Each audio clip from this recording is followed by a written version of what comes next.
Well, hello everyone. Welcome to another edition of One Plus One, your place for inconvenient truth telling and myth busting. And on the episode today, it's our All Things Africa edition, and we return to the country of Sudan or North Sudan.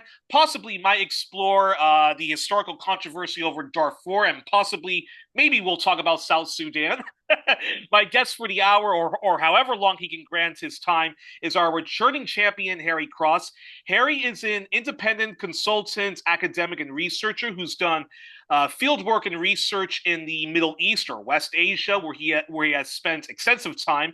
He was based in Uganda for a period of time, and Harry has been doing lots of research into Sudan and the history of crippling debt, sanctions, and aid on the nation, which has resulted in a book just published, which he's the author of, called Undoing a Revolution: Debt, Money, and Power in Sudan. And before all of that, during his time in university and post-university, he was chair in County Durham of the left organization Momentum from 2015 till 2019. And he was a member of the Economics, Business, and Trade Policy Commission of the Labour Party's National Policy Forum from 2018 till 2019. And let's get underway talking all about Sudan. So first off, Harry, thanks so much for coming back on the program.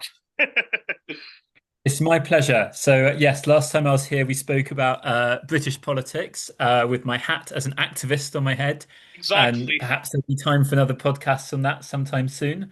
But today we're discussing my day job, which has been as an academic and a researcher, focusing especially on Sudan, but to a lesser extent in other parts of Africa and the Middle East. And in addition to being in Uganda recently, I was in Sudan a while back now, but between 2017 and 2018, so before the current war. So the book partly reflects those experiences and the research I did at that time.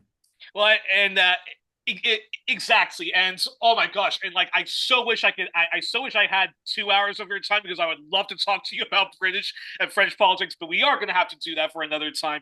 But actually, it's very important. This book actually is very timely of yours because Sudan has been in the news to a degree, but and I've actually been covering a lot African affairs and doing and exploring the history of all of the African continent. I'm still on West Asia, so actually it's very timely that you know that you're doing this book, especially because I've been covering a lot of Sudan. So let's get into it. So it's a real honor to have you back on, especially to talk about Sudan, which, like much of Africa, it gets such little coverage. And when it is covered, it's so badly covered with full on junk journalism and junk history at worst, or it's riddled with half truths at best. But in recent years, thanks a lot to Black leftist independent media publications like Black Agenda Report, Your World News, Pan-African Newswire, Hood Communism, and to a degree, alternative media, which is often state-funded like CGTN, Al Jazeera, RT and Press TV, and anti-imperialist voices like Black Alliance for Peace and my good friend Eve Engler. So there are growing efforts to correct those deficiencies and deficits. And before we talk about the IMF and its mostly negative role in Sudanese affairs, we really can't talk about the numerous problems plaguing Sudan without talking about British colonialism. So, could you just tell us how, how? Well, you don't have to talk to us about how Sudan got colonized by Britain, but do talk to us about what were the conditions of the Sudanese people under British colonization. Excellent. Well, thank you very much, Yuri.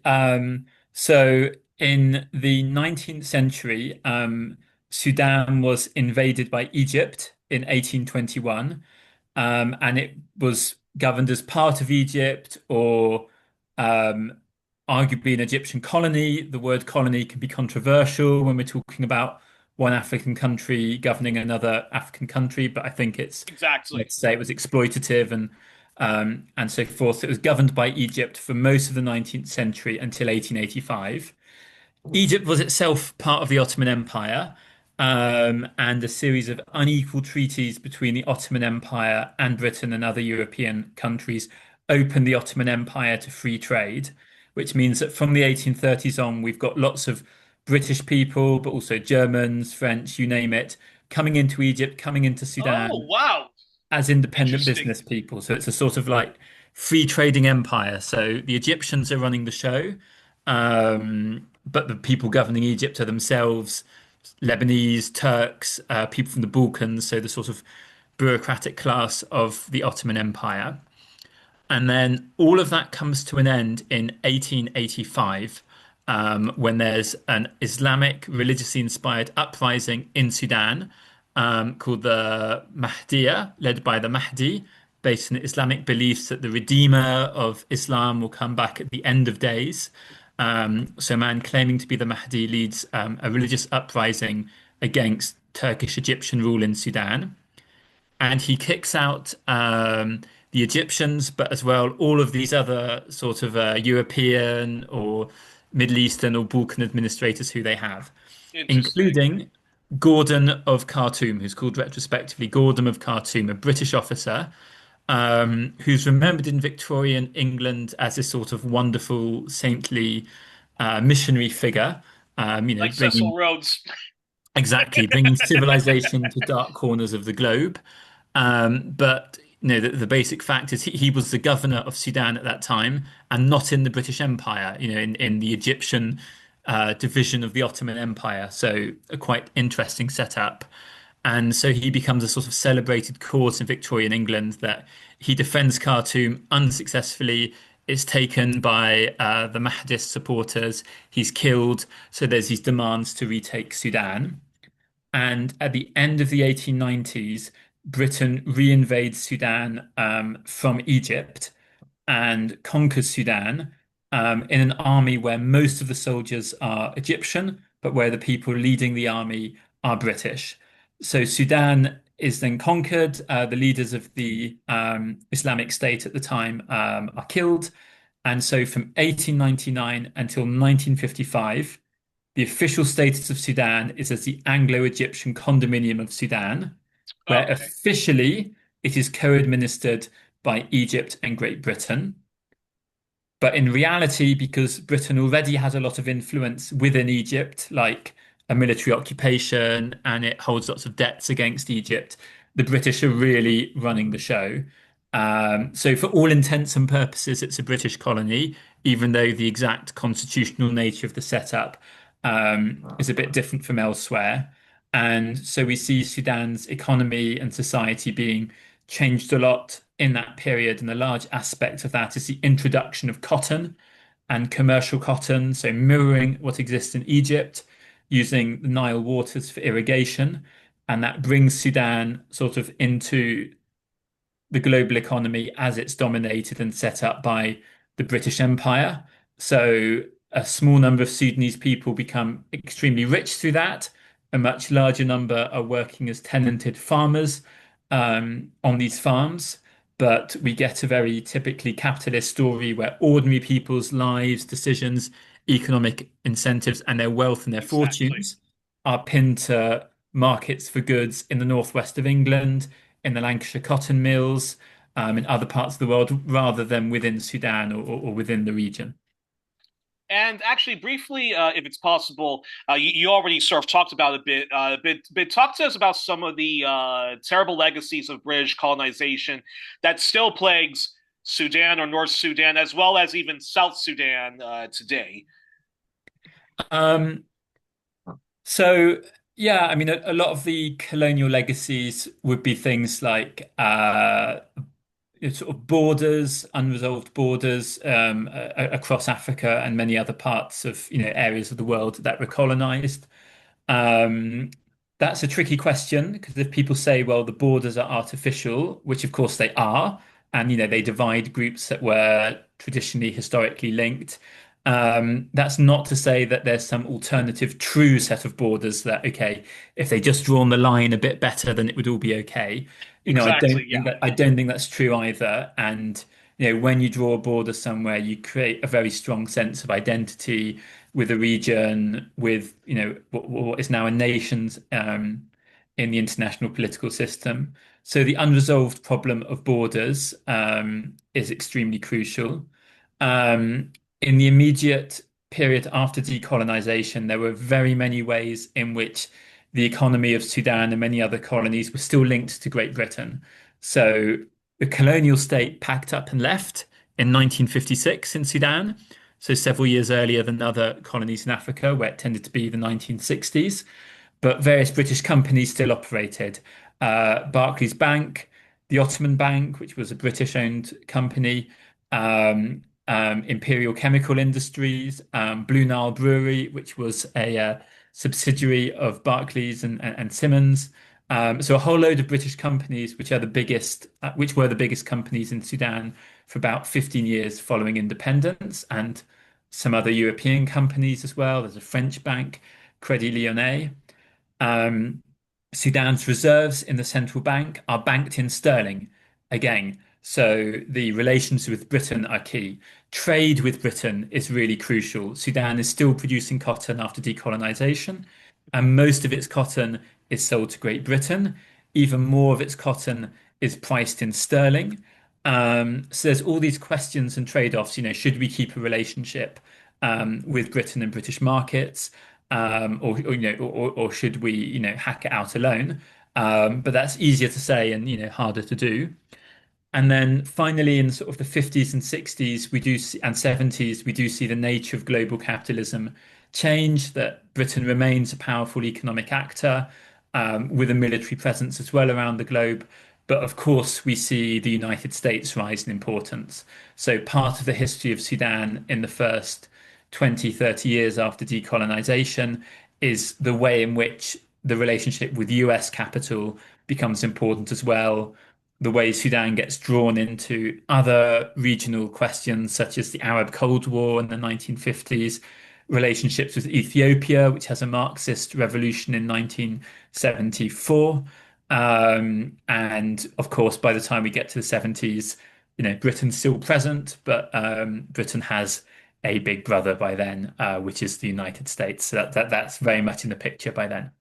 Uh, Perfect segue. That is a perfect segue. In fact, I reject the narrative that the British Empire ended after World War II. I would say them and France and even other European superpowers, including Belgium, I would say they got restructured, and I call Britain and its special relationship with America the Anglo-American Empire and so forth. And what all of what you just said is a perfect segment to my question the International Monetary Fund. So now tell us about the institution, and it's a global one, the institution known as the International Monetary Fund, and how many leftists and post-colonial thinkers and post-colonial Marxists describe its practices as neo-colonial, and from there explain how Sudan, which is the subject of your book, is a case study of this. Yeah. So the role of the International Monetary Fund after the Second World War changes quite a bit with time. So it's a very different institution in the 1940s than it is by the end of the 1970s. So the IMF is established as a result of what's called the Bretton Woods Conference Yeah. on international monetary and financial matters. I can't remember the exact name off the top of my head, or on money and finance, where the Allied powers at the end of the Second World War say, okay, they're setting up a range of institutions at that time, the United Nations, forms of security cooperation, and they're saying, okay, how should we organize money and finance after the end of the Second World War? Because everyone has, a strong hunch that okay, the Great Depression and other economic crises in the interwar period were crucial for causing the rise of fascism and the breakdown of global cooperation. And Keynesian ideas are quite powerful, saying, okay, we want to keep capitalism, but we want to change the way it works to make it more humane, but also more sustainable. So to save capitalism from itself, some might say.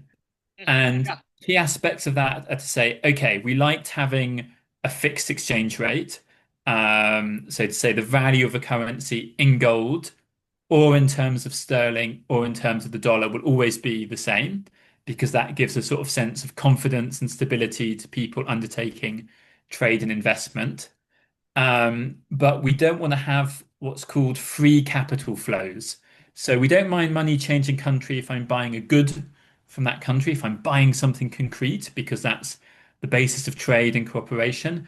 But we don't want, Harry, if he's a wealthy banker, to move money from the UK to Belgium to France to the US based on where he thinks he can get a slightly higher rate of return or to bet against government bonds or you name it, which is what had That's happened. so that's actually how it was originally founded. Was not this sort of like what we do see now with wealthy people being able to actually move money around in Cayman Islands, special treatment in Luxembourg, Switzerland, Belgium, and so forth, as well as exploiting the global south and what. Exactly. So, in the 30 years after the end of the Second World War, there's a different model of capitalism with basically various stabilizers put on that have since been taken off. So, having a fixed value of the currency, so to say, okay, the value of sterling in dollars will always be, this amount. And by not letting people move money around quickly like that. Um, and the role of the IMF in this model is to give funds to countries for short-term crises. So if Belgium, I think, fixed its currency at okay, or the UK, I think it was about £4, $4.80 to the pound. So they said, okay, that's going to be the fixed exchange rate for sterling. But that means if anyone comes to the Bank of England with 1,000 or £1 million, they should be able to get the equivalent amount of dollars. If the Bank of England is not able to honour that, then that's going to put pressure on the exchange rate. So, in those sorts of circumstances, the IMF should be able to step in with short-term amounts of money to get through the crisis, make the reforms we need, and to keep the overall system in place. So, it's a stabilising mechanism. One final thing before we go to how that's changed, it's also worth noting that at this moment in the 40s, most of Africa and Asia are still under colonial rule. So we're thinking of a Yeah, world where the participating countries are wealthy, industrialized countries, often with colonial empires. France, US, UK, Germany, smaller European countries at the side, maybe Spain, Portugal, and then a bunch of communist countries. But yeah, people are not thinking about newly independent countries in Africa and Asia. That comes later on. interesting. So then what changes? Sort of simultaneously, people sort of start to abandon the idea of a fixed exchange rate. So that tends to be about the 1970s. So in 1971, the US says, okay, it's no longer the case that the value of the dollar is fixed in gold. The value of the dollar is the dollar, you deal with it, which makes it possible for the US to print as many dollars as it likes and get away with it, which it does until today. And then other countries sort of follow slightly later. So in Britain, the date's 1972, where they say, okay, it's not worth us committing all these resources to defend the value of our currency. We're going to let the markets, tell us what the value of our currency is. So that introduces more instability into the system, but also it takes, that key pressure off of central banks and governments. And then we also get the liberalization of capital to make it easier to move money around for a range of reasons. Sometimes countries think optimistically, oh, if I do that, I'm going to attract capital to my country. But the thing is, not everyone can win at that game, and that's where we get a sort of race to the bottom of everyone trying to attract investment and the rich and wealthy to their country. Mhm. Someone might win, but not everyone will. Um, or if their economy is very strong, they want to make it easier for their investors to export money and to invest overseas. And then not to mention the power of lobbying and so forth. So there's a range of reasons why that sort of breaks down. So by the time at the end of the 1970s, we're in a very different system. We're in a global economy that's much more unstable because those stabilizers have been taken away. But also, we've got the rise of debt crises in the global south, and we'll discuss in a second where those come from. But that basically gives the IMF a new lease of life because the IMF is created initially to give emergency finance to countries so they can keep their exchange rate. Once all the major countries in the world have said we're not bothering with stable exchange rates, what's the point of the IMF? And it gets a new purpose, which is emergency finance, mostly to poorer countries and countries in the global south. But that finance is linked with conditions that those countries have to follow based on what the IMF believes is sound technical advice. But this sound technical advice is privatization, liberalization of the economy, Exactly. liberalization of capital markets and currency. So this is the door through which countries in the global south, which are often much more influenced by socialist ideas and economics, slowly start to drift towards the neoliberal consensus themselves. Yeah, exactly. Yeah, perfect way to explain it. And so now Sudan was under a military junta for a long time of Omar al-Bashir, and he was certainly hostile to the West, and the feeling was also mutual and very this is very relevant and very anti-Israel, and was often accused of harboring reactionary Islamic terrorism, and to a degree very much believed in the sovereignty of all of Africa and West Asia. Talk to us about his relations with the UK and the West, and why the West claimed they had to subject Sudan under his rule with sanctions, or as some anti imperialists prefer to say, economic terrorism. And talk about whatever is one's opinion of Bashir, how sanctions badly impacted the resource rich, the majority poor Sudanese people. And where does, yeah, and my follow up question is, where does the IMF and Sudan's accumulation of what critics call predatory loans come into place during the Bashir years, which I'll just also, I have to mention, that ended when he was overthrown in what some believe was a popular ouster, but I believe was mostly a Western Israeli backed, or certainly a co opted color revolution. So, yeah. So, Okay, so there's sort of three things there. There's sort of the role of the IMF, which I think historically I'll discuss first. Then there's sanctions against the Islamic regime in Sudan, and then sort of the revolution in 2019. So I'll discuss those in that order. yes, please go Um, ahead. so to discuss first the role of the IMF, for that we need to talk about a previous military ruler in Sudan, Jafar Nimeri, who's there from 1969 to 1985. And he takes out lots of loans in the 1970s. Sudan has one of the highest debt to GDP ratios in the world.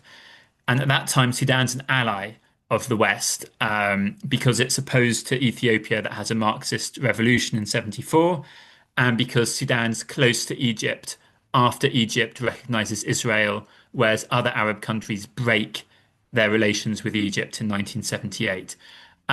So because of that, Sudan gets easy access to loans. It's able to renew its loans very easily. So Sudan takes out lots of loans, but then it sort of runs out of control and it goes into debt. And it's struggling to pay back its loans. So what's the reason for this? Now, the standard explanation in Sudanese studies, or if you just chat with people, is people say, oh, corruption and mismanagement. And that's something I try and push back against in my book.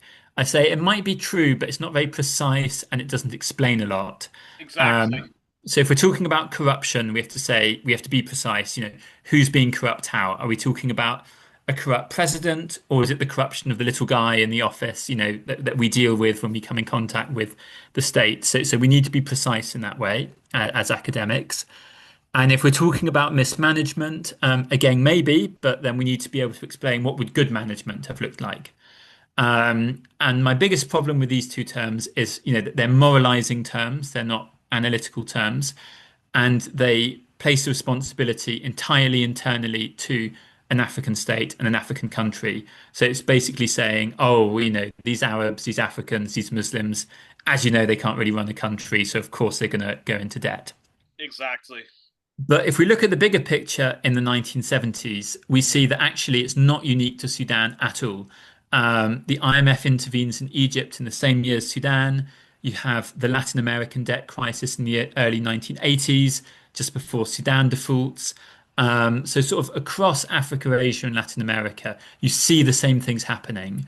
So, the crucial thing is not a story that's specific to Sudan, it's something that's shared across the post-colonial world. So how do we explain these debt crises? And what I point to, and I'm not being original here, I'm using sort of bodies of literature that exist. It's several key dates. The Arab oil shock in 1973, where Arab states raised the price of oil in response to Western support for Israel in the 1973 war.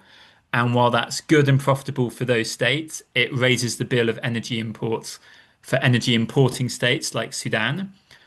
And then we get a big increase in interest rates at the end of the decade because of inflation in the global core in the West. So central banks start to put up interest rates to really high levels to try and bring inflation down. In the US, it's called the Volcker shock. So that means when countries come to renew their debt contracts, the cost and the interest rate is much higher. So debts kind of run out of control. Um, and so a key date in Sudan is 1978 when Sudan turns to the IMF. The IMF has all these conditions attached to their loans, and Sudan starts devaluing its currency by massive amounts, privatizing sectors of the economy, abandoning its development projects. And it doesn't work. The IMF is making claims about, if you cut expenditure, if you devalue your currency, exports will revive, the currency will stabilize, and none of it happens. So it doesn't work, but the truth doesn't matter. Power matters. And so you get a crisis that runs out of control, and it ends in 1984 when Sudan defaults on debt to the IMF and the World Bank. And because of that, all of Sudan's other creditors, like Western governments and banks, also withdraw their financing. So Sudan is bankrupt. There's an economic crisis. There's a revolution, and the president's removed, and and then you have a brief period of democratic rule before a new coup in the end of the 80s. So that's the first step of Sudan being cut off from global markets as a big default and bankruptcy by the 80s. But what the book tries to point out is that this is not a story that's unique to Sudan. This actually happens to lots of countries. They have debt crises. What happens is Sudan falls off of the merry-go-round, essentially, and doesn't get back in after it defaults. Whereas most countries, will stay on board in exchange for a few peanuts of new loans, where Sudan gets cut off in the 80s. And and then talk about Bashir's rise yeah, and in a nutshell, his Yeah. relations with uh, Anglo-American power and the IMF, and why the rationale of why the West imposed sanctions, or what others would call an economic terrorism, a blockade, and whatnot. Yeah. So after a brief period of parliamentary rule, you have another coup in Sudan in 1989, and Umar al-Bashir comes to power, a member of the Islamic movement in Sudan, and so what was originally the Sudanese chapter of the Muslim Brotherhood.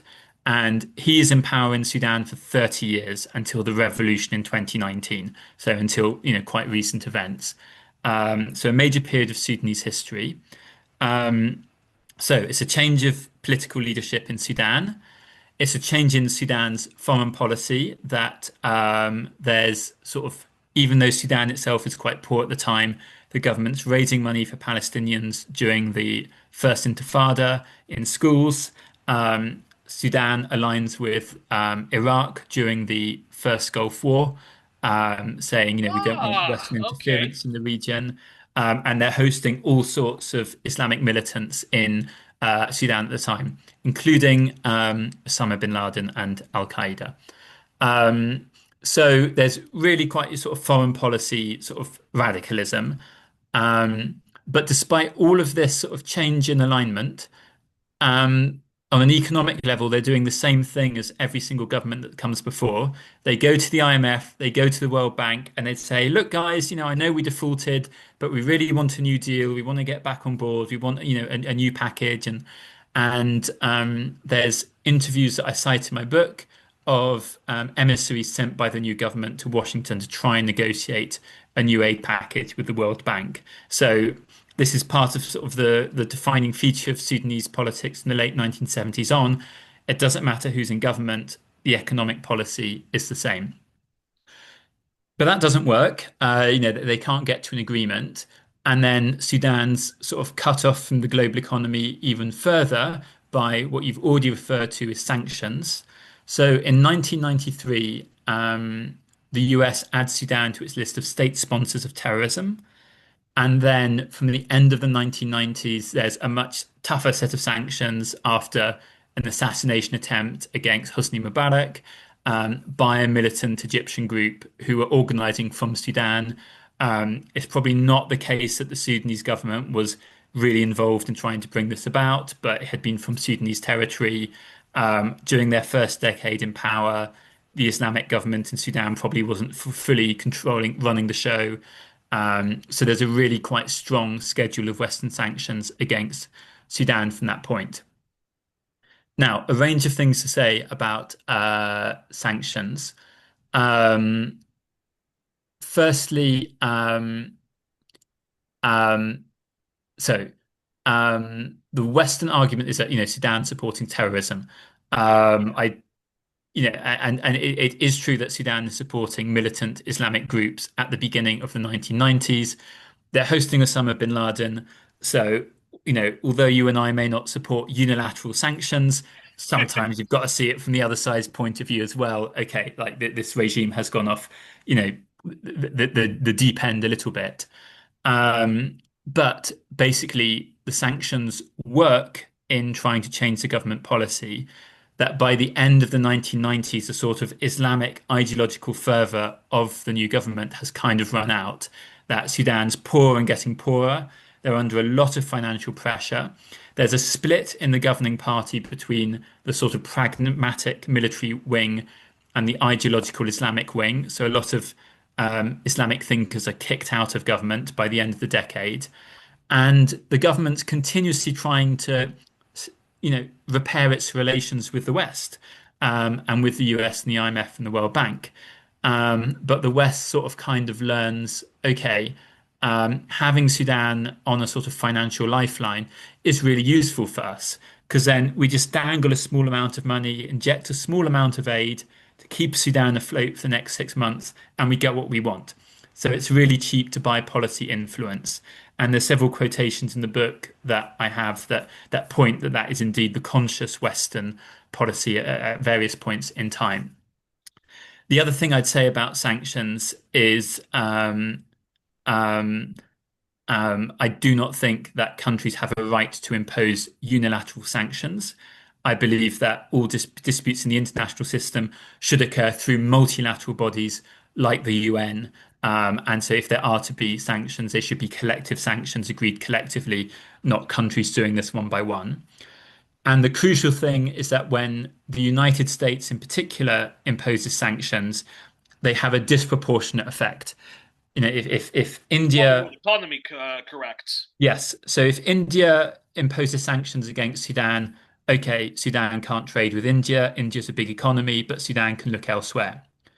However, the US holds the patents for a lot of technology, like credit card technology. So when I was in Sudan in the 21st century, in 2017, you could not use your bank card to get money out of the wall. You could not use Western Union. There were no bank terminals because all of that, the technology behind that is based on technology and patents that are held in the US. So under US domestic law, using that in Sudan is criminalized and you could face prosecution under US domestic law. Similarly, lots of other multinational companies have branches in the US. Obviously, it's the biggest market in the world. It's crucial for accessing financial and capital markets. So there's a period in the 2000s when BNP Paribas, a French bank, says, okay, the US is sanctioning all these countries. More fool them. Business is business. We're French. We do business with anyone. And they hold the foreign exchange accounts for Sudan, North Korea, and Cuba. So three countries that are sanctioned by the US. Now, BNP Paribas is not breaking any international law by doing this, but they are breaking US law because US says you cannot do business with these countries. And because BNP Paribas is a big bank, it has branches and offices in the US, and those offices are sued, and they have the biggest financial fine in the history of the world up to that date. So measured in the billions. And so they have to pull out of their business with Sudan, Cuba, and North Korea. So again, it shows that the unilateral sanctions of the US have the power of de facto international law beyond their borders. And again, Sudan is, the political project has been broken by the end of the 1990s, but the goalposts keep shifting for sanction relief or for debt relief or for a new financial settlement with the West.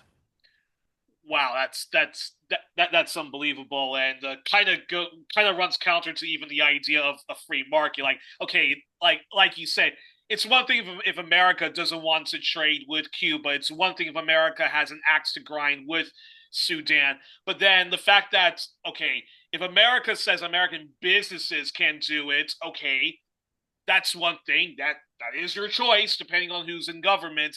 But when they start to say to their allies, "Sorry, France, you can't do it. You're going to be sanctioned. Sorry, British businesses, you can't do this with Sudan. You're going to be sanctioned."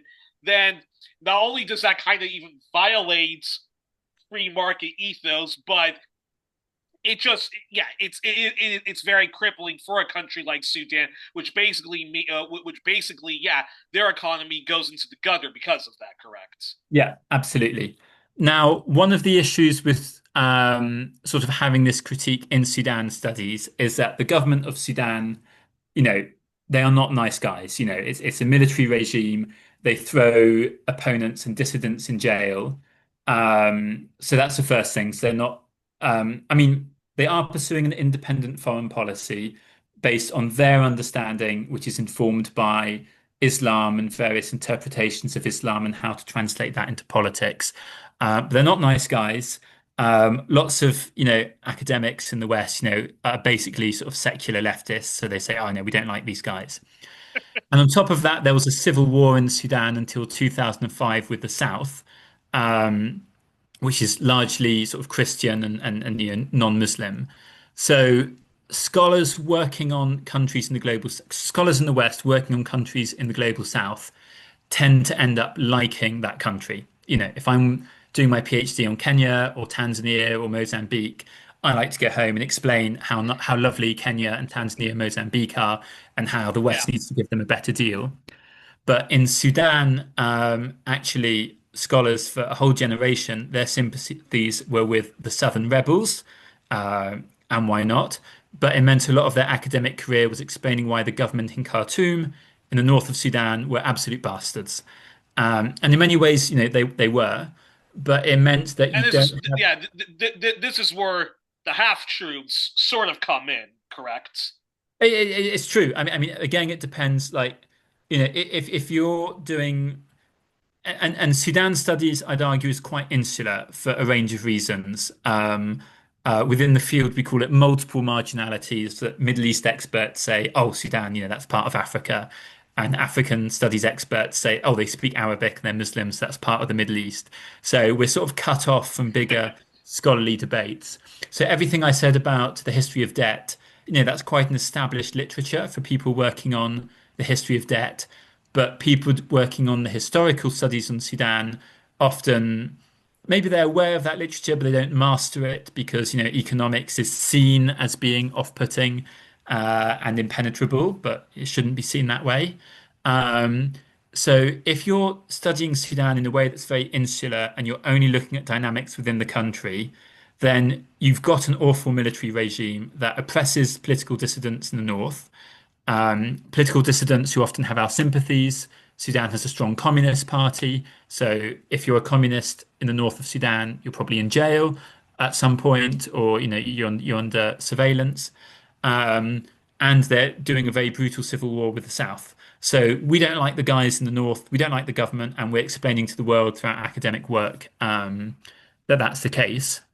But then, if you look at political economy and you look at a sort of global and regional and global picture, then the picture's a bit different. And Sudan's fate is sort of shared with lots of other countries in the global south, and having a debt crisis that's due to structural factors, having sanctions opposed against it unilaterally in a way that I'd argue is illegitimate in the international political system.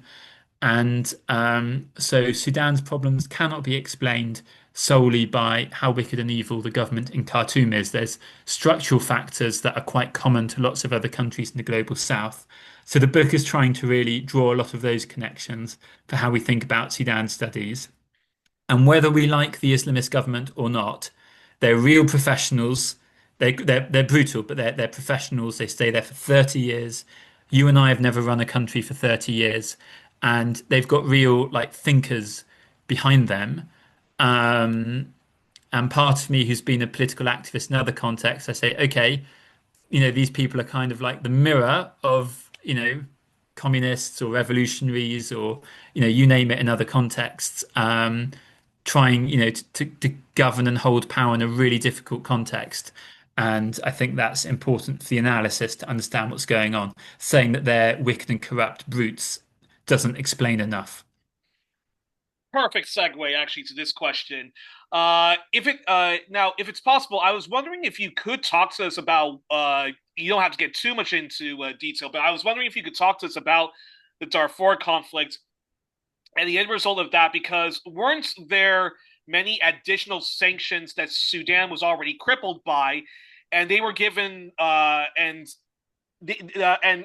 were given sanctions because the Sudanese government of Bashir was accused of engaging in genocide towards, if I have my history correct, the ethnic black Sudanese, correct? Yeah. So you've got one series of civil wars in Sudan that come to an end in 2005, and that's the wars in the south where the population is Christian and non-Arab, um, whatever Arab Yeah, means, and we'll discuss that more in a second. But yeah. they wouldn't consider themselves Arab. And then in 2003, you have a new set of conflicts beginning in Darfur. And that there's an uprising against the government by different groups there. The conventional army struggle to fight that war because we're looking at very sort of huge rural interior, very little infrastructure. The officers and the soldiers are from the north and center and east of the country, so they're not familiar with the terrain. It's not a good area for tanks or helicopters because there's so few infrastructure and bases. So what they do is they start recruiting local groups to fight the war on their behalf. So Mm, these people are called colloquially the Janjaweed originally, which possibly means the devils on horseback, to fight the war on the government's behalf. The meaning of okay. the term is disputed, but that's a possible meaning. Um, and broadly speaking, um, the groups the government's recruiting, financing, and arming are Arab groups, and I'm doing scare quotes for anyone who's doing their washing or cleaning the house and not looking at the screen. And the groups they're fighting are non-Arab groups. So in the external translation of that, okay, it's Arabs massacring Africans. Um, but we need to like unpack that a bit. What do we mean by Arabs and Africans? Firstly, if you're a Saudi Arabian Arab or a Northern Egyptian Arab, you might look at these people and say, "Oh, well, they're all pretty dark to me, so these people are all Africans." So again, it depends on kind of where you stand, and certainly in quote unquote Arab Darfuri, if he goes to Khartoum, he's treated as someone very dark skinned compared to the norm within Sudan. So let alone if he goes to other Arab speaking countries. So again, the way we define, okay, who gets to be African and not, really depends on the context. It's all on the continent of Africa. So, Precisely, yeah. if you were an intellectual from one of those Arab groups, you might say, yeah, I'm also African as well. That's really crucial to understanding, why Darfur is the way it is, why Sudan is the way it is, and my place in the wider region and history. So again, how do we decide who gets to be African and not? And secondly, Arab is just as difficult. So nearly everyone speaks Arabic as one of their languages. So it's the In language of Sudan, and communication. even in what's now considered South Sudan. Exactly. Even in southern Sudan, it's called Juba Arabic. It's written with Latin characters, but it's a variation of Arabic. I'm not an expert on South Sudan. I believe English might be now gaining prominence as it's sort of more closely linked to Uganda and Kenya and stuff and Western aid. But yeah, historically that was a language of communication. But in Darfur, Arabic and Arabic script is the language of communication. Some people speak it as their mother tongue. For some people, it's a second or maybe third language. But there's no question that most people can communicate on some level in Arabic. Um, and everyone there is Muslim. So, sort of the religious explanations of conflict in South Sudan don't work here. That here we're looking at everyone's Muslim, and the Arabic language has got a really powerful place in Islam. So again, in the relationship to faith, the language is really important. Um, so, Interesting. if the definition of an Arab is someone who speaks Arabic in a country that's been a member of the Arab League since I think the 1950s, then again, they all get to be Arabs on one level.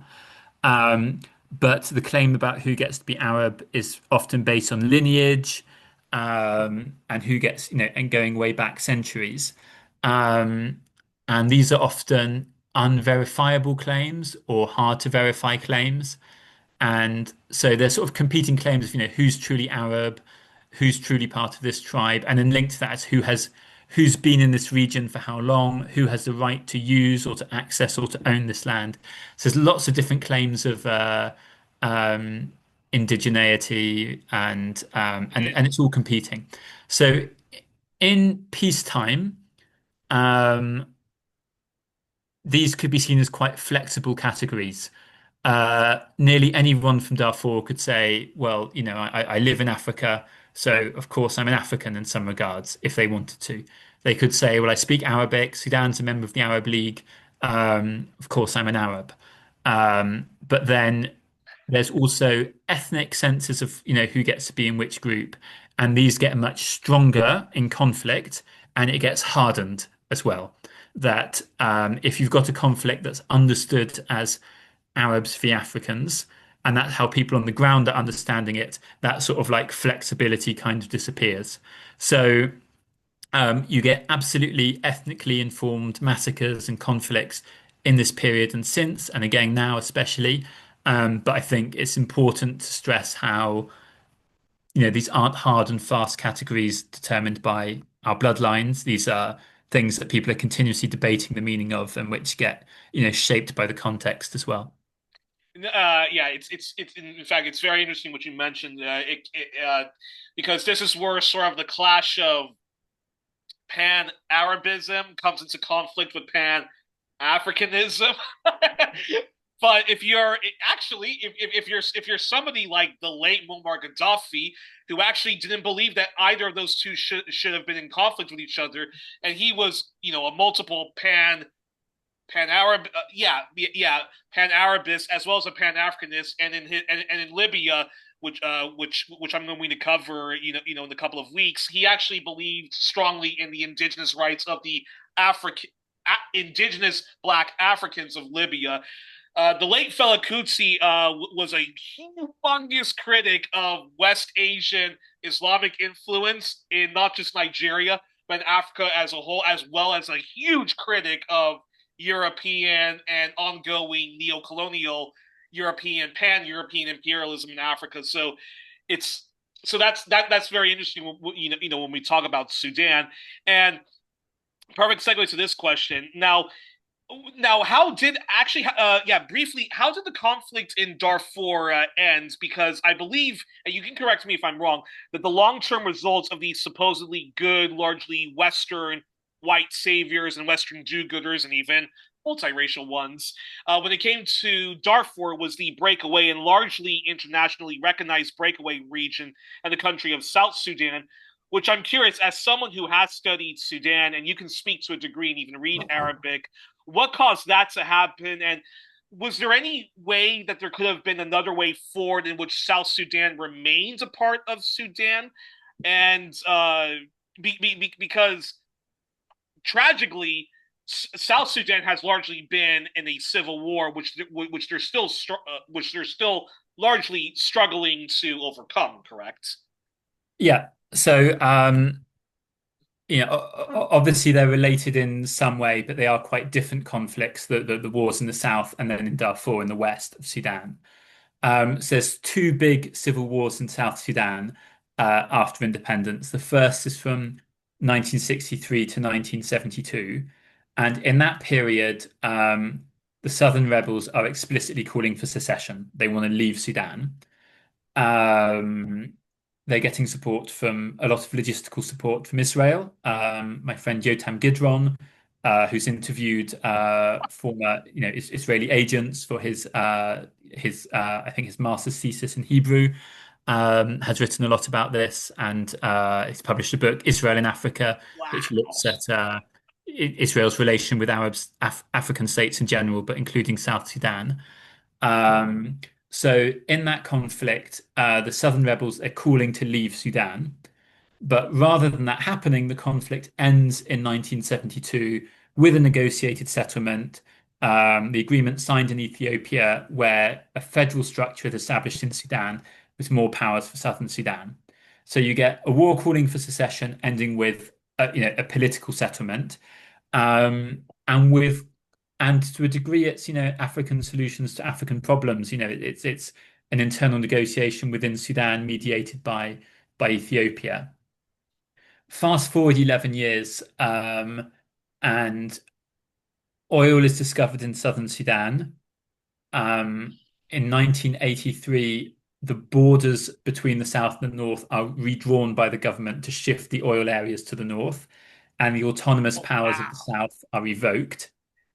Later that same year, the Sudan People's Liberation Army is formed in the south. And then at the end of that year, the government Islamizes the laws across all of the country. Um, so I don't want to make any strong claims about what causes the sort of the civil war, because it's not my absolute speciality. One extreme would say, okay, this is all about oil and, keeping our hands on the oil. But then there's probably also a sense of like sudden exclusion from political institutions and a response to the suppression of the federal structures. However, crucially, the Islamization of laws in Sudan occur after the start of the civil war. So people who say, oh, it's a response to evil Muslims in the north trying to impose their rules over all of Sudan. Well, the sequencing doesn't quite work in that first year, but that perception is nevertheless important later in the war. So you get a new civil war beginning in 1983. At the end of the 80s, when you have a parliamentary government, there's an attempt to arrive at a peace deal, but that falls through. The new Islamic government after 1989 sort of fights the war again more vigorously, and they give a sort of very Islamic meaning to the war, telling young recruits who are big supporters of the Islamic movement of the political party, telling them, we're fighting a jihad against non-Muslims who want to destroy Sudan. But the interesting difference Interesting. here is that in the Second Sudanese Civil War, the SPLA are not calling for secession, they are calling for a new Sudan. So they're saying this isn't just about the south and the north, this is about all of the peripheral regions of Sudan, and we want a new political settlement that recognizes the rights of all Sudanese. So, in answer to your question, was there a different path? This, in theory, was the path. And then the big paradox is that war ends with a peace treaty in 2005 that leads to a referendum in 2011 that leads to South Sudan breaking off. So the war that called for secession in the 60s ends with a political settlement across Sudan, and the war that's calling for a new Sudan in the 80s, 90s, and 2000s ends with South Sudan breaking away. And by the end of the war, there is very large US diplomatic involvement supporting the South. And Mahmoud Mamdani has a very good book on this called Good Muslims, Bad Muslims, and Oh, about how interesting. basically Darfur is sort of reinterpreted through the war on terror. Sorry, South Sudan, but then also Darfur are reinterpreted through the war on terror. Okay, we've got wicked Muslims all over the world, and look, we found some more in Khartoum, so let's, give them as hard a time as we can. The Congress blocking all attempts at sanction relief, imposing more sanctions, and also supporting the South, in its demands and its negotiations with Khartoum. And basically, one of the reasons that the North does allow South Sudan to vote and leave the country relatively easily, when you think about it, you're letting a third of the country leave. Um, it's because it's linked to the debt question and the sanction question. And they think, okay, we're Wow. giving the US what they want on the one hand, and let's hope that we'll get this in exchange. And they're receiving signals from Obama at the time that that's going to happen, and it doesn't happen. So again, I chart it in the book as sort of an instance of the shifting goalposts. Um, so then, one final thing is, to what extent is South Sudan like a Western pilot project to weaken Sudan and to especially take the oil reserves away from Sudan? And crucially, from the end of the 90s, China's investing very heavily in Sudan to get access to that crude oil. And it's shipping it out to China in the 2000s. So it's not just about weakening Sudan, it's about weakening China's access to oil. Um, I think it's a factor. I'm going to hold back from making hard and fast conclusions because it's not my area of expertise. And politicians and activists and militants in southern Sudan, they would have sincerely believed in the reasons for their struggle. So I think we shouldn't be too reductive. Okay. Um, and the other thing is the oil in Sudan. There is oil, but it's not Saudi Arabia, it's not Qatar. It's quite small on that. It's crucial for Sudan, but small on the level of the global economy. And then shortly after the peace settlement, the leader of the Southern Sudanese rebels who's calling for a new Sudan dies in a helicopter crash. And so that's basically led to lots of like theories about what caused the helicopter crash. And Al Jazeera has a documentary on it. I think the theories are interesting. My understanding is there's basically not enough evidence to actually say, what it is. So, pick the theory that matches your pre-existing political beliefs and run with it. At the time, everyone's assumption is, oh, it's Bashir, it's the wicked Muslims in northern Sudan, these villains we've been telling you about who did it. I think there's kind of now that's a bit more, it's not so accepted now to say, okay, it's not clear that Bashir accepted, benefited from it that much, that he'd just done a peace treaty with these guys. So, he wants to keep the guy he's been negotiating with, who in theory is calling for a new political settlement for all of Sudan. There's another theory that it's just an accident, and Yuri, it might just be an accident. I've got to put that on Exactly. the Yeah. record. Accidents happen. Um, but Exactly. there's another theory, which is that it's either that it's factions within the Southern leadership or Uganda, because he's flying back from Uganda, who are a Southern ally and an ally of the US, or the US themselves, because they're saying, we don't want a new Sudan, we want a separate South Sudan. And after the guy dies, he's replaced by other politicians in the South who want South Sudan to break away, which is what happens, taking the crude oil with them, shutting off the supply of crude oil. There's not evidence that that's what happened. I think we should see it's on the menu of options. I do think with the passage of time, Sudan studies has changed, that a generation before me was all about explaining the cause for the civil war in the South. It's all about showing how awful these Islamists in the North were. Now I think there's a greater will. Now people of my generation who've worked on Sudan have worked in a country that's overwhelmingly Muslim, overwhelmingly Arab, Arab speaking, without the South. So it's more of an attempt to understand Sudan's perspective in international relations on its own terms. I think it's not so clear that the government benefited from the death of the vice president from South Sudan in the way it was assumed at the time. And I think there's also more recognition that the southern rebel movements were actually quite brutal in how they managed the reasons they occupied in South Sudan. Christine Pinot has written a book about it called War and Genocide in South Sudan, which is quite provocative given how much support these movements had in Western scholarship up until then. But Including many left-leaning people as well. yes, and that's the thing. And I think left-leaning people kind of saw what they wanted in the southern rebel movements in Sudan. Whereas if you read the text, such as the founding charter, there's not a whole lot of ideology there. People say, oh, Marxist inspired, Marxist influenced. Not according to anything I've seen. It may be like, John Garang, the Southern rebel leader, he cited Mao, in terms of guerrilla tactics, like be like a fish among the people, but okay, whatever. Um, so I think kind of people saw what they wanted to see, and I think it also appealed to a certain sort of third way post-Cold War form of scholarship that, oh, this is neither, great big Marxist Leninists, nor those evil Muslims you know, in Khartoum. These are just Exactly. guys who want their own country, and so I think there was a lot of people seeing what they wanted to see. A lot of the brutality and the dynamics within Southern Sudan were overlooked, but are now being written out and researched, not least given the brutality of the civil wars in South Sudan since independence. Actually, very, very briefly, because I have two very big last questions for you, but I do have to ask this question about Darfur. How did the Darfur genocide end in the end? Because I think Abby, because isn't Darfur not even a part of South Sudan, correct? Yeah, so these are two separate civil wars. So you've got the war with Okay. South Sudan, which is now in southern Sudan, which is now South Sudan, and that ends with a treaty in 2005, and now South Sudan being separate.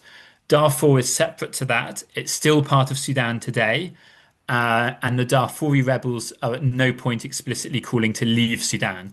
And in fact, a lot of their leaders are former members of the Muslim Brotherhood who said, look, we're Muslims from the edge of Sudan. We'd been members of the Muslim Brotherhood in, the 70s and the 80s, wanting a fairer deal for all Muslims in Sudan in the country.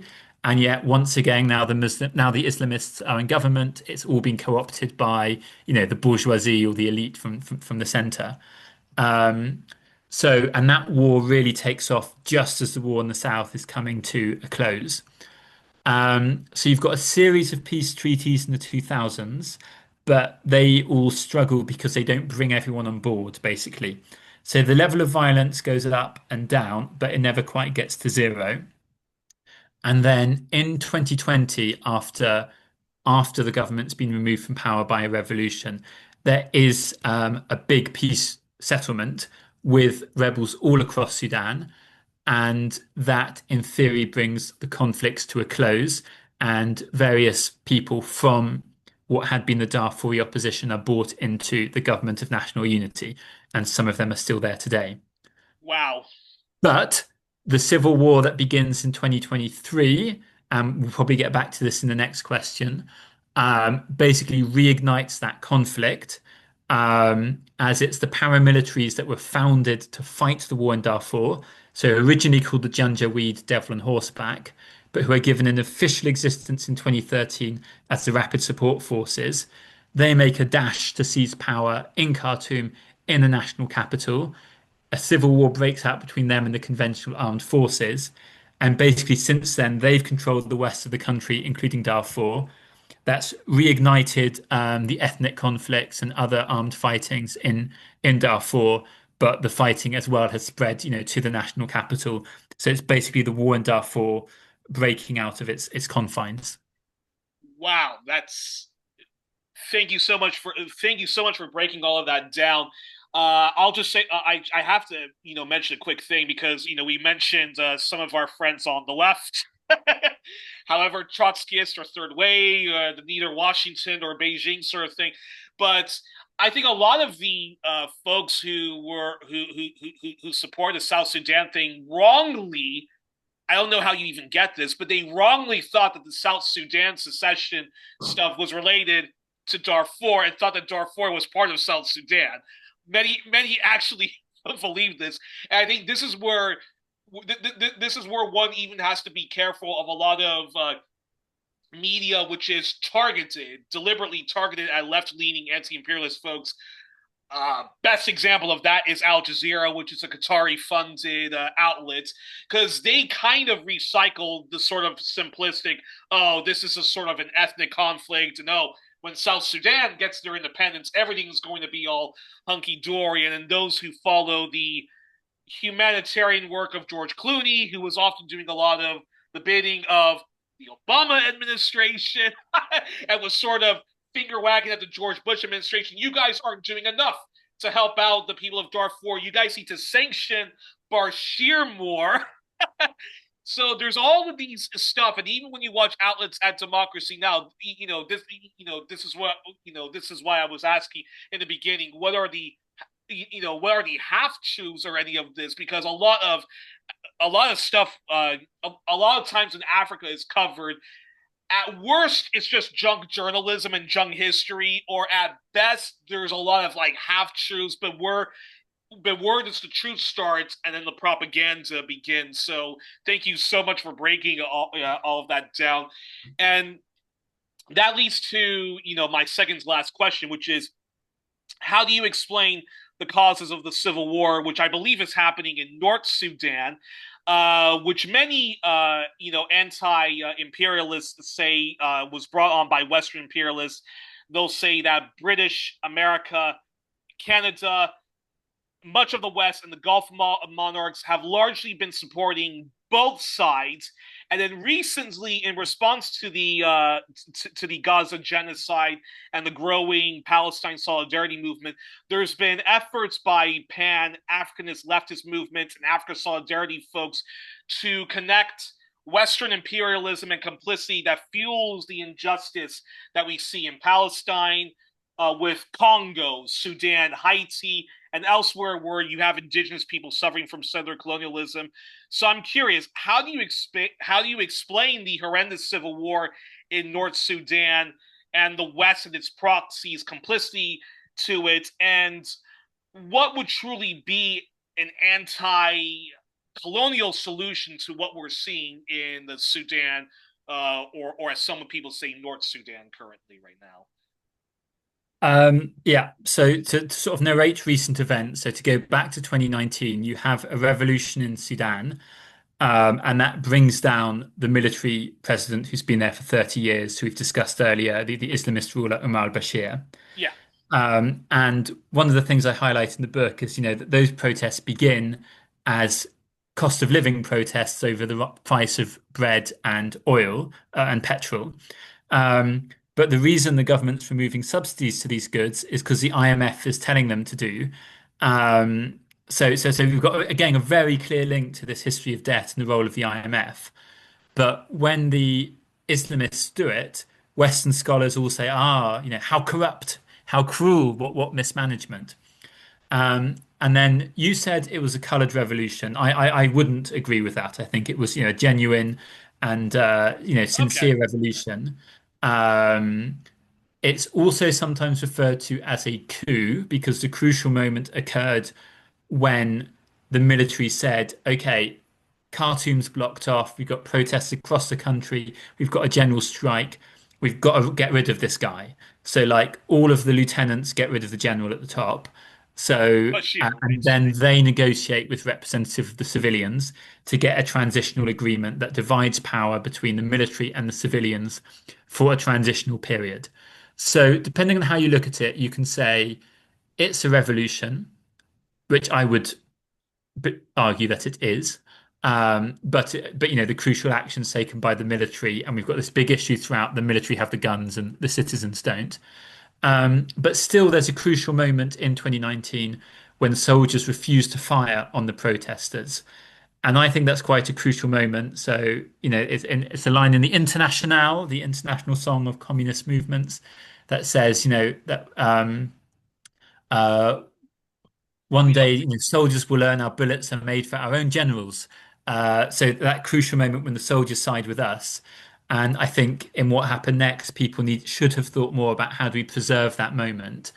Um, so it was a very positive and optimistic moment for Sudan, but you then entered a period where key political decisions were made, and my book sort of tries to sort of gently suggest what some of the errors might have been. And basically, during the revolution, the political analysis is very simple. You've got good civilians and you've got a wicked military, fine. After the revolution, you have power sharing between different branches of the military and the civilians, and a plan to have elections after 3 years. And now your analysis needs to change and it needs to become bigger to say, okay, this government with a civilian prime minister named Abdallah Hamdok has inherited the debts of previous regimes and it's inherited the sanctions.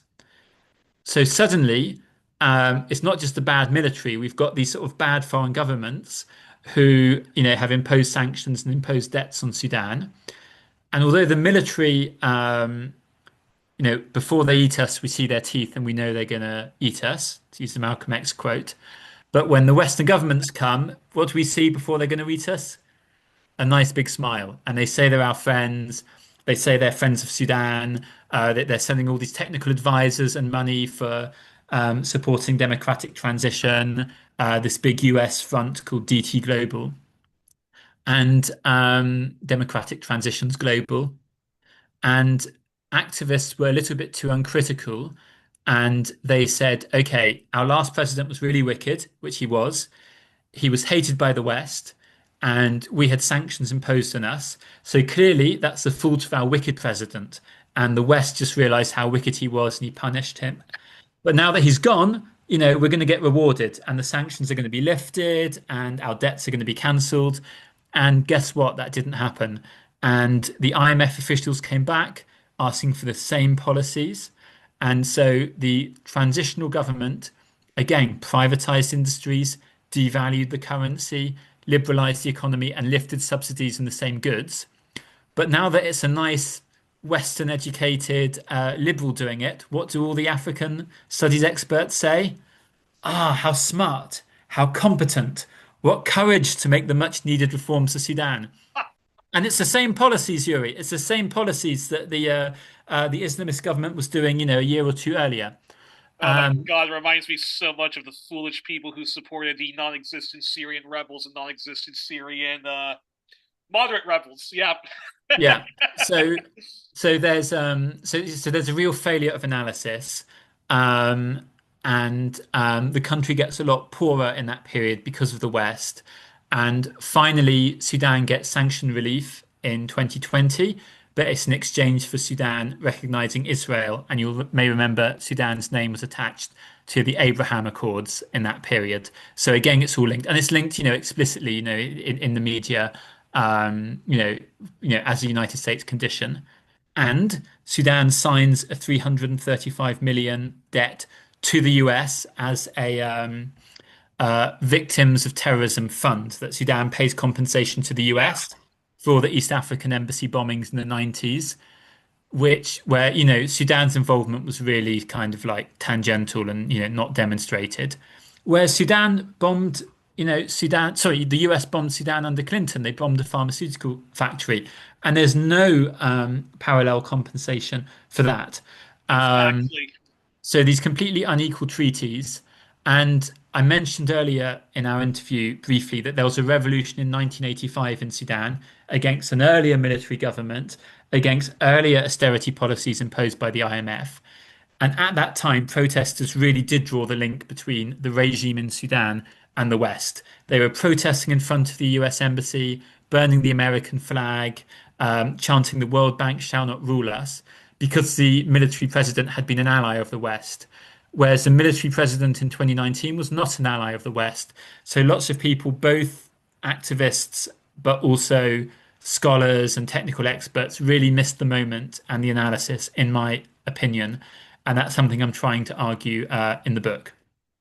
Fascinating. That's wow. That's very fascinating. And uh, well, my second to last question, then I have to ask is this. So this is my second to last question, and then I just have a final one about the IMF. Yeah, and we haven't gotten to the civil war, so I'm happy to do a section on that, or maybe that's what your question was. Yeah, But I think actually, going back to the Civil War before I ask these two last questions about the IMF and the issue of sovereignty when it comes to African affairs, then is it safe to say that the Civil War broke out because that issue of the IMF and what's called odious debt has not been forgiven? So again, you can have this people power revolution. You can have a left wing or you could have a left wing, revolutionary, or you could just have a normal democratic multi-party system. But because of those IMF, but because of the IMF, and let's even broaden it, because of capitalism and Western neocolonialism, that is why we have a civil war, because those issues were not addressed, and now you have people who are starting to rebel, and now you have actually just these multiple military factions basically at war with each other. And if there is Western complicity in that, it is because of the IMF not forgiving that debt. And basically what we see right now with the West, I would even include Israel with the West, but also Gulf monarchs, which a lot of them are proxies of both Israel and the West. You basically just have, yeah, just a civil war where that's why that there is a civil war Yeah. and so much unrest in North Sudan, correct? Yeah. So you've got two key dates for the sort of collapse of the democratic transition. So 2019, president's kicked out, and you get power sharing between the military and civilians with this sort of schedule to transition to elections. But during that time, before elections have taken place, so before there's a government with a mandate to say, we've been elected in this platform, they're already doing major economic restructuring under IMF instructions and the instruction of Western governments. And they're linking that to the transition. They're saying, look, this is all part of the transition, which, defies democratic accountability, in my view. And then in 2021, the military lead a coup against the civilian half of the government. So the prime minister is removed from power and chucked in jail. So that's the first key date. Um, and then 2 years later, the military itself kind of splits. You've got the conventional armed forces who start fighting with the paramilitaries, founded to fight the war in Darfur, who make a dash for power in the capital. And they'd been allies up till then. There'd been tension at that point. The fighting breaks out. Now, I try to stop short of saying the IMF policies and the Western policies caused the coup or caused the civil war, because I don't think we can be that quite that direct, but it's the context in which these things happen. So these policies are making Sudan poorer. They're keeping Sudan subservient to the West. They're causing, there's mass protests in the streets in 2021. So they're sort of threatening, undermining the legitimacy for the government. And it goes back to these questions of the soldiers that, we can either say, okay, anyone who's a soldier for the regime or an officer or you name it is a criminal and should be judged. Or we can say, actually, people join the regime for a whole range of reasons, and the foot soldiers are, little people who wanted a job, maybe from the region, and they're nervous about, and they didn't like living in a military regime. They're nervous for their livelihoods, but they're happy about the revolution. So keeping those people on board is crucial. And the comparison in the region would be Iraq, where after Saddam Hussein was toppled, there was de-Ba'athification, so removing all the members of his party from power. And that just threw lots of young men with weapons in the bin, and they re-emerged as supporters of ISIS a few years later. And they imposed economic shock therapy, the shock Yeah, doctrine that Naomi Klein and others have talked about. yeah, Mass privatization and everything, including of the hospital services and whatnot, which led to all of the constant chaos which Iraq still has not been able to overcome. yeah. So even though ISIS and the Ba'ath Party of Saddam Hussein are ideologically quite distant, the same people sort of pop up there later on. Um, so it's not to say that it directly caused, because I think, there are internal political reasons, but if there'd been a different economic policy, if there'd been some attempt to sort of both to address the sort of foot soldiers of the military state and the little people and say, look, we're looking for settlement that works for everyone, you know, my view is, give some of the generals, a villa, pay them off, give them a villa somewhere, give them an early retirement, get them out the picture, you know, have prison sentences for people who've committed crimes, but, keep it low, because you want to, the question is, do you want justice for past crimes, or do you want democratic control over the future of your country? And at the moment, we've got neither. So it's not for me to make those decisions. I'm not Sudanese, but that's part of my reading of the difficult questions that had to be faced then. So it's really about the context in which the 2021 coup and the outbreak of the civil war in 2023 happened. And I think for us, that's quite insightful about how Western imperialism and capitalism works. That Saudi Arabia and the Emirates are absolutely involved in Sudan in this period, but it's a very direct form of involvement, giving people weapons, giving people money. Whereas the West sometimes does that, absolutely, but they also have a great amount of power that comes from simply controlling the rules of the game by controlling where patents are kept in the world, where multinational companies have their offices, deciding the rules of accessing or not accessing debt from the IMF or from international capital markets, and keeping some countries subservient and some countries rich.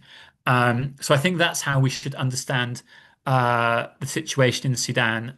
It's a form of imperialist oppression. But it's subtly different from Yemen or Palestine, where there's really very direct forms of Western violence and attack and support for war crimes. And that's a perfect segue to this is my second to last question, and my last question are both about the IMF. But let me get to the second to last one. So, second to last question. So, regardless of whether Sudan wasn't plagued with tribalism, sectarianism, whether it had an autocratic government which leaned to whatever of the political spectrum, whether it had a social democratic government or a multi-party, two-party dominated liberal democracy, or if it had a left government like the Venezuelan model or the Tanzanian model, or even if it had a right-wing, right-leaning government that looks at its poor majority and says, hey, regardless of how much of a business-friendly, pro-corporate environment I want, I do need to lift people out of extreme poverty and give some concessions to the worker. Sudan can't meet its basic people it can't meet its people's basic needs largely because of the IMF and the odious debts that the West itself largely imposed on the country, correct? And therefore, one of the only ways one of Sudan's only problems that can be solved overnight is debt cancellation, correct? Yeah, yeah, absolutely. So some listeners might be saying, how come every question is the second to last question? And I'm sure the answer is these are all just subdivisions of the third to last question, and then we'll get to the true second to last question. Um, yes, so there's various reasons I explain in the first chapter of the book about why international debt markets are unjust. Um, and basically, if you take out a loan and you're paying it back on schedule, and you've got the resources, no big story. The question is, what happens when you can't pay back? So, a first crucial thing to understand is for countries, but also big businesses, they rarely pay back the principal of the debt. They just roll on the debt contract for another period. So, if I'm a country, you're a bank, I take out a loan for $1 million. I pay you 5% or 7% or 8% every year. And then at the end of that period, instead of paying you the million, I simply say, oh, it's all gone well. Should we renew for another period? And you say, yes, absolutely. The interest rate might go up or down, but the debt's always rolled over in the majority of cases. And if you're saying, no, no, no, I want payment now, then I can just go to another bank and say, look, I want a loan and I need to pay back Youri. So can I take out a million from you? Pay you back with a million, and now my debt's with a new bank. So that goes on as long as I can find a new creditor to give me a new loan. So as long as someone's willing to give you loans for the next period, you're never in crisis. Um, so let's say I'm struggling to pay, what to do? Now, you could say as a bank, okay, I'm not gonna renew Harry's loan because he's in so much debt.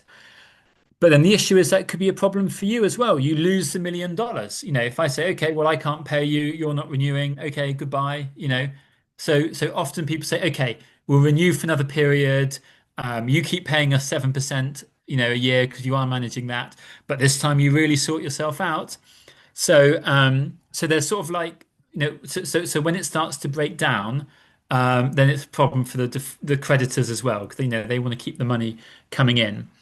And that's often why creditors actually end up being quite indulgent with debtors and renewing the debts.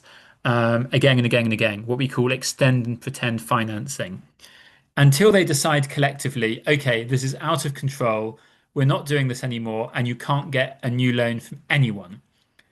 But the crucial thing is that's kind of a moment the creditors choose. That's when the creditors decide they have enough. So it's not a sort of objective moment when I can't pay back anymore. It's when all the creditors say, no, no, I'm not giving you a new loan from Peter to pay Paul. We're all cutting off at the same time. But then that has a self-fulfilling prophecy. So if I've taken out 10 million in loans from a whole range of people and they're not giving me any new loans and they're saying, where's our money? And I haven't got it. Not only have I not got it, but my debt's getting bigger and bigger and bigger because you keep adding interest rates and maybe you're adding late payment fees. Um, so you reach a point where the debt is objectively unrepayable once you go into default. And that's the case with Sudan now. A lot of these debts haven't been touched since the 1980s. So the debts are huge. So they can't be paid back from, Sudan's own resources. It's not going to find, a gold mine or a silver mine or whatever and be able to pay this back. So it's objectively unrepayable. If it were normal people in the national economy, we'd declare bankruptcy. And bankruptcy is a necessary condition for a market economy to work. We hope that most people can pay back their debts normally most of the time, but we can't do it all of the time, or else there'd be no risk. There'd be no risk involved. So you need bankruptcy when there's failure. And if I declare bankruptcy, I might lose my house, I might lose my car, my creditors get something. They don't get everything because by definition, I've not got enough money to pay them back. But at the end of it, my debt is cleared. But for countries, there's no such mechanism. So any country that's defaulted or said screw you or said, hey, I'm leaving, if they suddenly go back to capital markets and say, shall we start lending again? Countries open the drawer, sorry, creditors open the drawer, they take out their old loans and say, yeah, yeah, we'll start, giving you new loans the second you pay back these old loans. And these loans are huge. Um, so Sudan Wow. cannot pay back its debts. The solution is debt cancellation, but that's very unlikely because creditors don't want to make a precedent. And often what we call debt cancellation is actually partial debt cancellation. So maybe Western And government. the West has done that with the African continent as a whole. Yeah, so the British government might cancel its debts to a country, but what does that mean? It means great. Now you've got more money to pay back Western companies and British companies. So unless you get the companies to take part in the debt cancellation, it's not far-reaching debt cancellation. So you really need all creditors on board, and that's a real problem. And there's lots of wrangling with, the right sort of legal structure to do that. Karina Patricio at the University of Leeds does a lot of research on this, if anyone's interested. So that's a real problem for Sudan, and it's sort of something I say in the conclusion of my book to say, okay, what are the menu of options? And all the options are hard. Someone, a neoliberal could read my book and say, what Harry Cross shows is that Sudan does not have a lot of influence on the global economy. The only thing it can do is submit, obey, take the bitter medicine, and hope the West, takes favor. That's not Yeah, my view, but it's kind of coherent, right? yeah, There's an internal logic to it. The other alternative is to say, okay, look, the West is not your friend. They're never gonna, let you back in. They might get you back to the point where you're paying, 7% a month, 5% a month, but they're not going to clear your debts. They're always going to leave you with this huge overhang of debt so that anytime you want a new loan for the next 6 months, you're at the negotiating table and they hold the purse strings and you don't. So you could break off and say, okay, we're going to make other friends, build our own economic power independently, autonomously, which Sudan did in the 90s and 2000s, not by choice, but because they were cut off from the West by sanctions and default. And they also built new relations with China, with Malaysia, India, and Gulf states, who are not charities. When they invest, they're buying, but it shows other options. But we need to recognize the options that do not exist and the option that, oh, if the IMF gives us advice, it's because this is wise and sage advice that's going to work, and my economy is going to start booming again, and then we're going to develop, and we're going to be as rich as the Gulf and as rich as Europe. That's a fantasy. So all the options are hard, but some options don't exist, and we need to recognize that. And politics is born from recognizing the need to act all the same. Final question. I promise, folks, this is the final question. Yeah.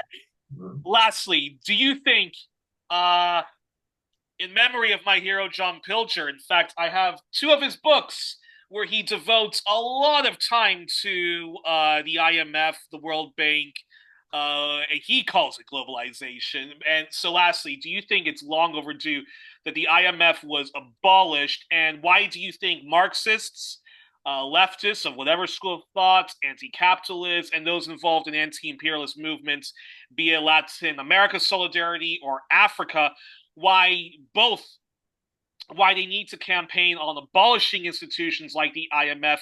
And do you have any hope in the rise of BRICS and the attempts to have a multipolar world? And if your answer is yes or a very reluctant no, please explain why. Okay.